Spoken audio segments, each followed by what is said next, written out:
আসসালামু আলাইকুম রহমতুল্লাহ বারাকাতুহু। আমি কিছু কথা বলবো, সেটা হলো আমরা কিন্তু সকল হক্কানি উলামায়ে কেরামদেরকে ভালোবাসি, কিন্তু আমার যেই মূল কথাটা সেটা হলো, যেমন আমরা চরমনায়ের হজরত ইসহাক রহমতুল্লাহ আলাইহি থেকে নিয়ে এবং ওনার পূর্বে যারা ছিলেন, বর্তমানে যারা আছেন, সকলকে আমরা ভালোবাসি। আল্লামা শাইখুল হাদিস আজিজুল হক রহমতুল্লাহ আলাইহি আমরা ভালোবাসি, হাফিজুর রহমতুল্লাহ আলাইহি আমরা ভালোবেসেছি।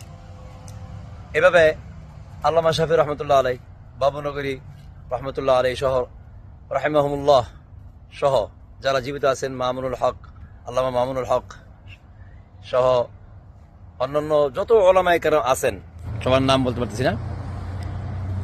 আমরা সকল উলামায়ে কেরামদেরকে ভালোবাসি, কিন্তু এর